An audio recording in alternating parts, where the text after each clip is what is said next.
Good morning. Welcome to the latest edition of Civics Forward. I'm Pamela Wilson from the U.S. Chamber of Commerce Foundation. Each day at the Foundation, we work to help businesses do well, do good, and prepare for the future. The future, especially the future of our political and economic system, is a key part of my work.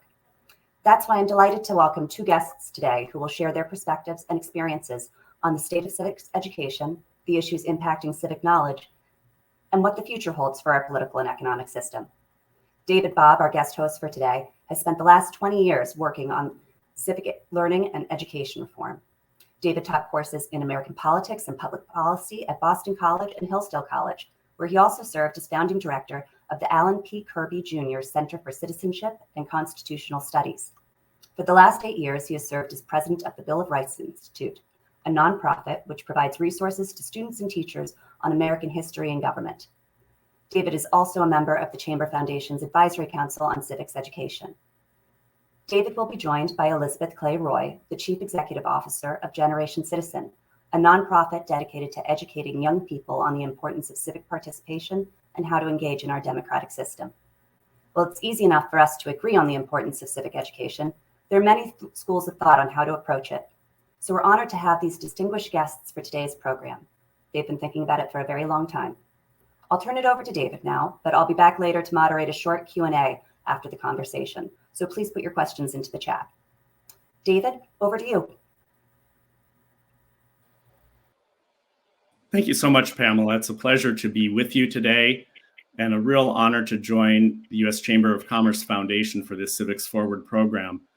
I'm delighted to welcome Elizabeth Clay Roy, who will be my partner in conversation today. We look forward to your questions and to addressing, as Pamela said, some of the key challenges that are facing the civic education arena today. Liz Clay Roy is CEO of Generation Citizen. She came into that position just a few days before January 6, 2021. Her background is as a leader in community organizing, in civic engagement spaces. Her previous roles include having served as executive director of Take Root Justice and also the founding deputy director of Opportunity Nation. Liz has co-authored a book on city planning called Shaping Vibrant Cities. Her BA is from Columbia University, and she holds a master's degree in city planning from the Massachusetts Institute of Technology. Thank you, Liz, so much for joining this program today. Thrilled to be here. Thanks, David, and thanks to everyone at the U.S. Chamber of Commerce Foundation. One of the things that I thought we'd do is just dive right in. There's a lot of challenges our nation faces. I know that the members of the Chamber who are joining us today, business leaders in their communities, are acutely aware of them, but we wanted to start by discussing a little bit about what these challenges are, particularly as it pertains to the field of endeavor that we're in, that the Bill of Rights Institute, Generation Citizen are among those organizations in civic education. Maybe you could just give us a little bit of the lay of the land to kick things off, Liz, with what you're seeing as some of the most pressing challenges today facing us in the civic education arena. Happy to do so. In many ways, civics education stands alongside other challenges or facing some of the same challenges that others in the education space most largely are. And the COVID-19 pandemic is chief among them. And what I mean by that is the disruption of COVID-19 for schools has been significant. It is leading now to what we know is a risk of losing significant number of teachers who are experiencing so many pressures. In a recent Survey USA poll, 1 in 3 teachers says they're considering leaving the profession. That's much higher than the 1 in 6 that was before the pandemic began. And the intense loss of trust and politicization that's happened around schools, both around public health measures in schools, but also around social studies curriculum itself.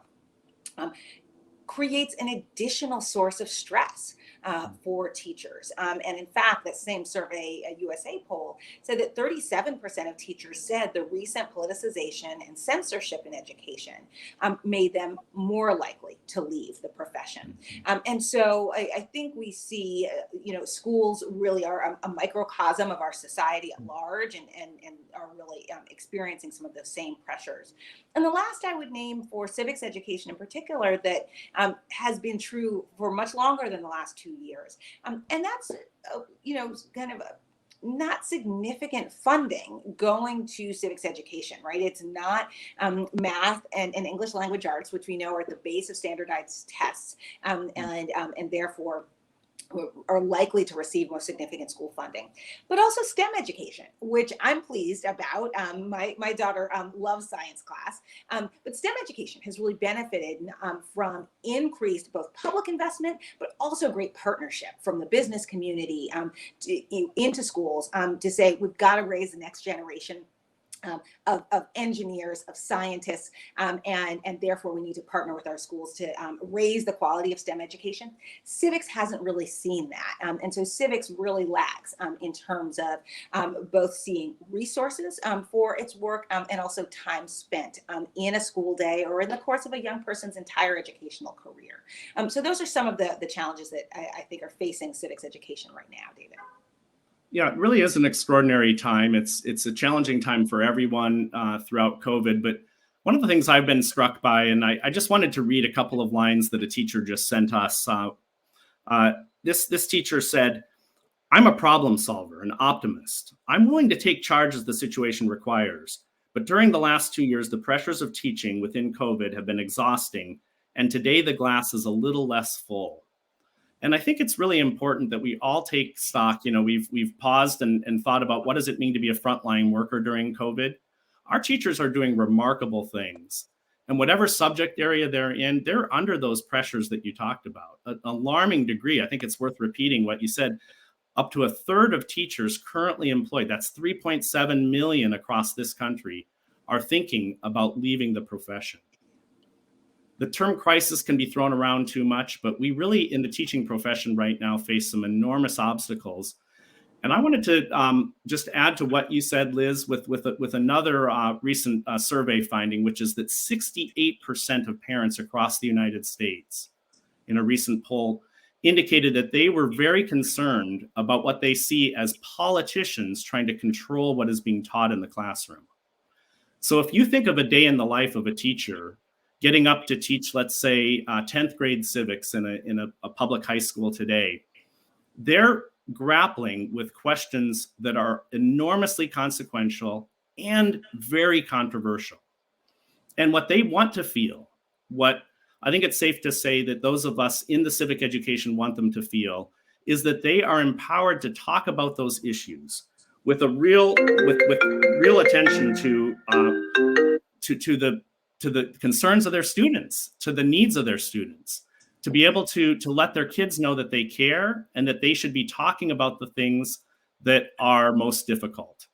One of the things that we see is that a teacher finds it hard to do that conversation, those difficult conversations, if they're not able to find the support of their building principal, of their superintendent, of those parents, to say that it's really vital that we go to those questions that we're going to be talking about in a bit, Liz, of justice, of equality, of inequity, those things that right now are tearing us apart. And the last thing I'd say on this question about the main challenges that we're facing is that there's a kind of polarization, a negative polarization.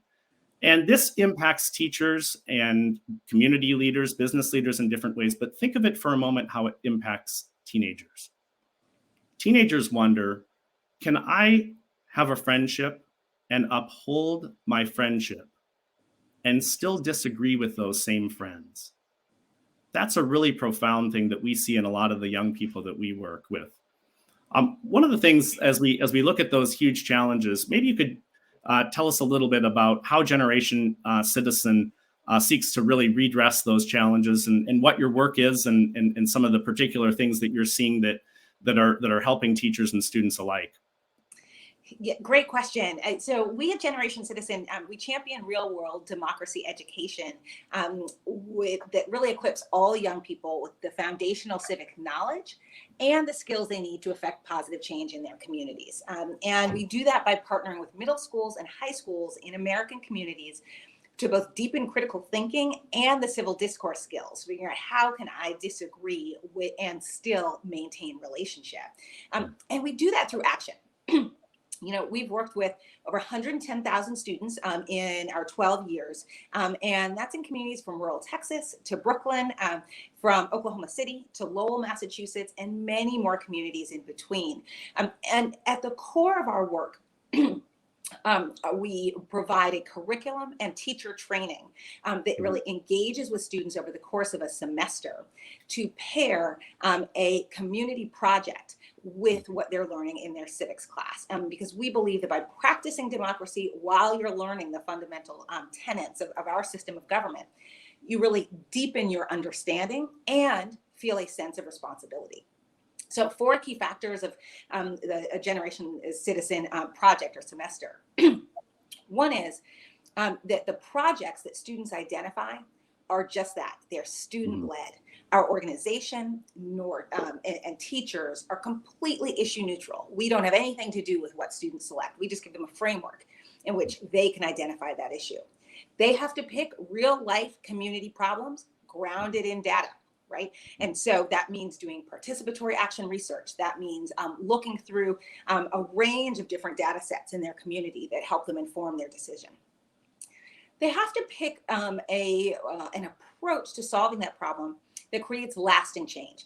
Now, no disrespect to service learning and other initiatives that engage students in community service, where if they see a problem in their local park, they might plan a day of action of cleanup. That's incredibly important and I think complementary. But that's not what we do.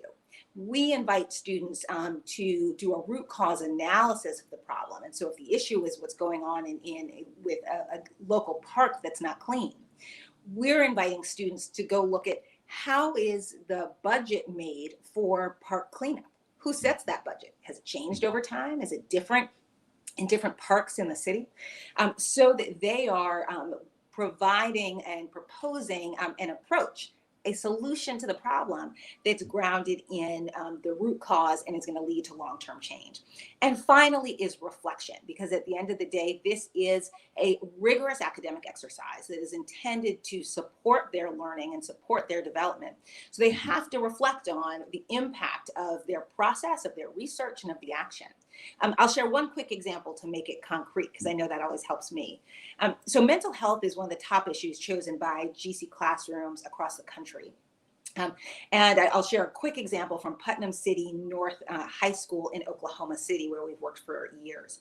Students really identified that mental health issues were stigmatized and not receiving enough attention or assistance.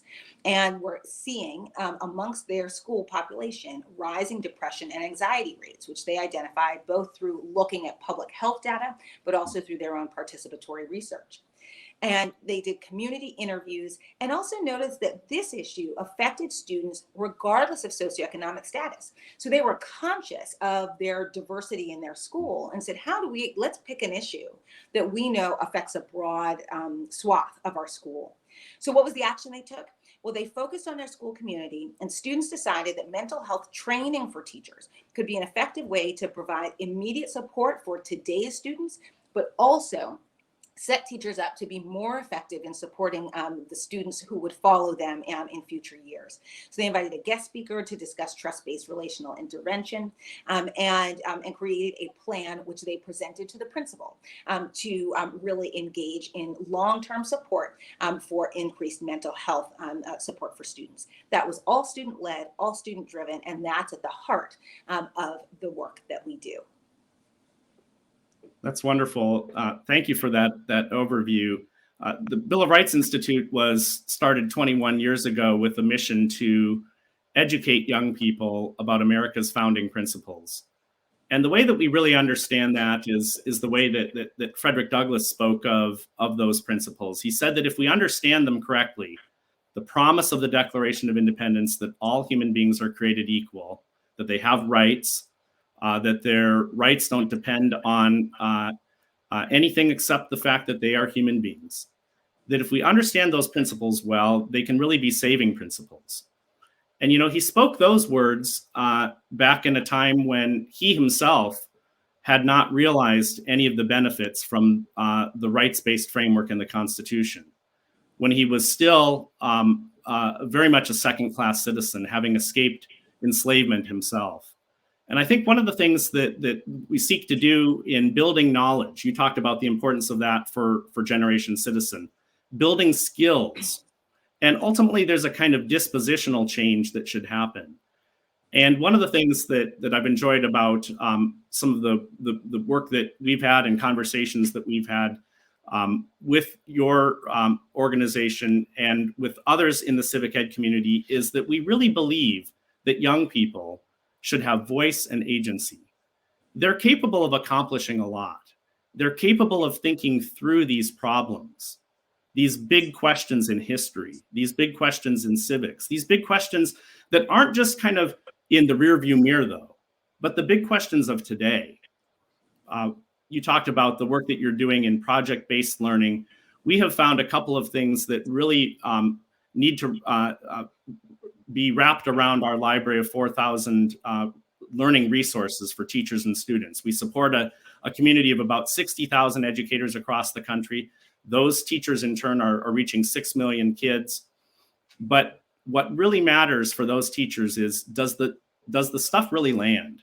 Are the kids internalizing these ideas such that they can take real action? And so we're excited this month to be launching something called My Impact Challenge. We'll be doing so in Nashville, in no small part because in that city in 1959, there was a student-led movement. And it was a movement to realize better the promise of the Declaration of Independence for those Americans who had been deprived of that. And that's a very important part of our national story. And I think one of the things that as we publish in history, we have resources in civics, we want to let students know that they're being involved in their local communities, solving problems, not in a kind of theoretical way, but saying, how can we actually go in and address those things that are important, not only to youth, but also to everybody around them. That's the work of the Bill of Rights Institute. I'm so glad to learn about and that we can share the work of Generation Citizen. I think those are some of the main things that we're grappling with now to try to really depolarize our country. Well, congratulations on that new project, David. I think it sounds fantastic and deeply needed. If we have time, I have a couple more questions that I wanted to ask you and dialogue around. We've talked about how civic education asks students to grapple with kind of questions of justice and injustice, as you just raised. And I'm interested in your perspective on the role that patriotism plays in civic education. I think this is one of those questions, and we look forward to addressing. I know there's some great questions already from business leaders who are joining us. Patriotism, I see as tied really inextricably to those things that Douglas talked about, the saving principles. Love of country, if you believe that your country is always right, strays into nationalism. That's a problem. Patriotism is love ultimately. And it's not just love of who's in charge or the institutions of government. It's a love of a principle. And the United States, we're to be united around those principles. And I see in large measure, and the Bill of Rights Institute sees as our mission, that having students attached to those ideas, but recognizing also that there's a lot of room for asking questions and even dissenting. We're the Bill of Rights Institute. We believe wholeheartedly in free speech, in the power of assembly, in the power of making your voice heard. And that means that we need a robust debate. That should happen in the halls of Congress. It should happen in our state legislatures, but it needs to happen in the business community too. It needs to happen in our school classrooms, whatever setting there is. So patriotism is an aspiration, but it's something that you also need to think about informed patriotism. That goes back to that knowledge sequence. Absolutely. And I've been thinking about this a lot. I often call myself a Langston Hughes patriot because of his beautiful poem about America and his real undying commitment to an America that has not yet been. And I think that speaks to Douglas and to Dr. King, whose birthday we just celebrated, all of whom fall in the tradition of kind of critical patriotism, which in my mind, particularly as an education organization, feels to really fit appropriately with what we want to invite young people into. But I think there's more than that. Ben Railton is a writer who really looked at and provides a frame of 4 different kinds of patriotism: celebratory patriotism, mythic patriotism, active patriotism, and that last one we've been talking about is critical patriotism. What I love about the approach of project-based civics that we're taking on is that I think it invites students in, whether or not they come in from a celebratory patriotism, right, of the feeling you get on the 4th of July, or whether or not you come from a critical patriotism. I think when you recognize both a sense of belonging and a sense of responsibility, and I think that's something that has to be taught by parents, by schools, and others. That invites you into an active patriotism, which is what I think America desperately needs a lot more of, because a patriotism that only has us putting America on a pedestal, either to appreciate and admire or to denigrate, doesn't serve us. With all of what we are facing in this moment in time, we need active patriotism that invites us in to be kind of collaborative problem solvers together. So that's how I've been thinking about the relationship of patriotism to the work we do in civics education. I'll add in one more question, and then David, as you are seeing questions that might be coming in from business leaders, invite you to draw in on those as well. What role do you see for business leaders in supporting the civic health of their communities and of our country more broadly? I think that's a question that's increasingly being raised and feels like we're in the right setting to think about that together today. I think business leaders can be key in punching through and really helping to reverse the negative polarization we've seen.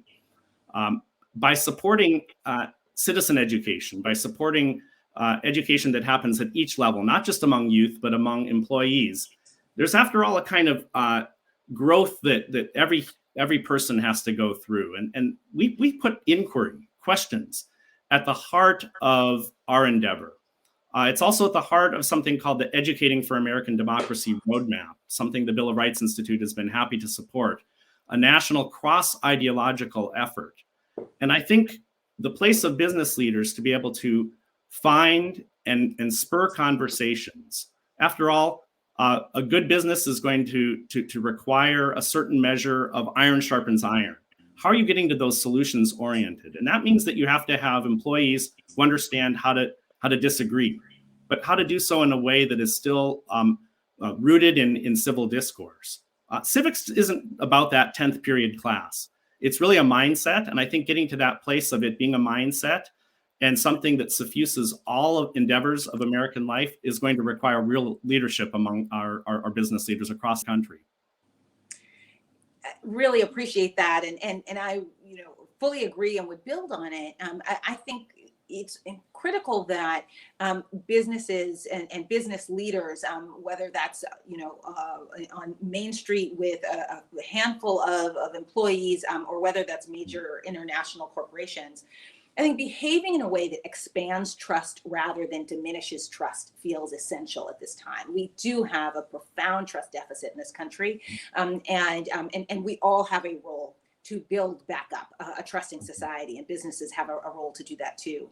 I think recognizing that standing up for values is not partisan and is not risky. That might mean conversations, with employees and conversations with an executive team to think through that and talk through it. But shying away from the public forum has a risk as well. And so I encourage business leaders to stand up for their values and to demonstrate them.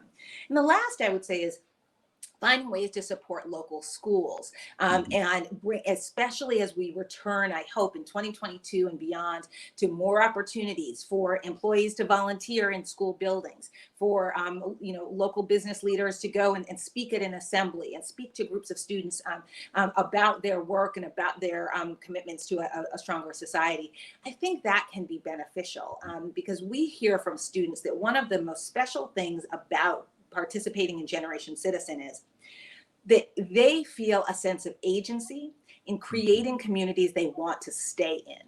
We know in a lot of neighborhoods in this country, in a lot of towns, that young people feel like the best option for them is to leave. And we know that that's not true. But young people have to see themselves as being co-creators of communities where they want to grow up, start businesses, raise their families. And so business leaders can help show them that and invite them into that leadership.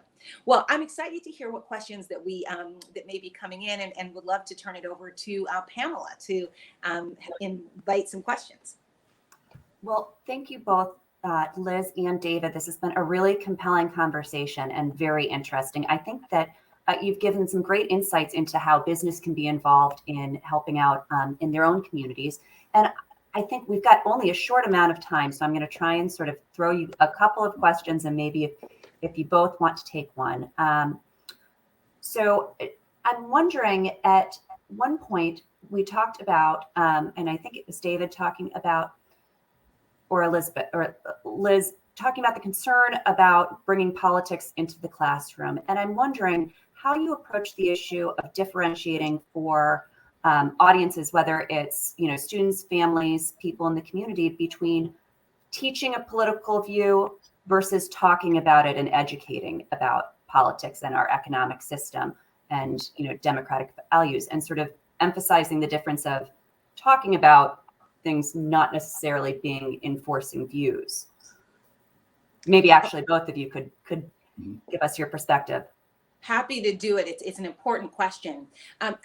One of the things that good civics teachers, good government teachers, and history teachers know how to do this well, and maybe know it somewhat instinctually, right? Because they recognize that while there is a way in which by defining the texts that students read at the outset of class, they are guiding students' learning. They know the difference between instructing and informing students about what our history has been, and telling our students what to think. And good civics teachers, frankly, don't do that. They know that doesn't either foster high quality learning, nor is it the teacher's role. Teachers have an essential role at communicating the truth of our history, and precisely what happened, and inviting students in an age-appropriate way to do critical thinking about cause and consequence. But the reason I highlight that this is something that experienced teachers know is I think it's especially important that we as communities really support teacher professional development and civic education programs that can help new teachers navigate how to do this well. And that's why professional development is at the heart of what we do at Generation Citizen. We support teachers to know how to really facilitate discussions on challenging parts of our history in a way that makes sure everybody feels invited in. Everyone leaves the conversation more knowledgeable. Everyone practices the skills of civil discourse, while also leaving with a deeper understanding of the truth. And the last thing I'll say, and interested in David's thoughts on this too, is that it's so important that we remember that our young people are fully, breathing the air we're breathing. They know what's going on, and they often bring questions, bring articles that they've read, bring things that they've seen on TikTok into the discussion, into their classes. And we want to support teachers to be able to make sure that they can facilitate a conversation that affirms students' own perspectives without being dogmatic, which we know is never helpful. So I hate to cut off this compelling discussion. David, if you've got anything to add, I think that unfortunately we're approaching our time. Otherwise, I think we could go on for ages. I would only second what Liz just said there, that if you start with inquiry, if you start with asking big questions and frame it up, that's what great teachers do. They are able to present a viewpoint diverse framing of these questions. That's what we strive to do at the Bill of Rights Institute. Liz mentioned professional learning programs for teachers. We need to go there with the hardest questions. And I think it takes all of us to be able to say, in renewing a kind of social compact that says we really want young people, because they're capable of answering, addressing, wrestling with these things, to have the support from their educational institutions, from the business community, to be able to mature in an atmosphere in which these questions are not shoved to the side, but put right at the center of our educational enterprise in the United States.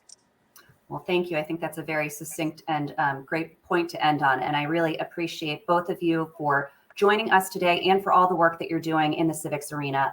Special thanks to David for hosting, and Liz for your insightful points. So thank you, and we hope to see you again. For everyone else, we hope that you'll continue to join us in the future as we examine these issues and focus more on civics education in America and the pivotal role it plays in ensuring success for businesses, workers, and communities. To learn more about the Chamber Foundation and our programs, please visit uschamberfoundation.org. We look forward to seeing you next time. Thanks again.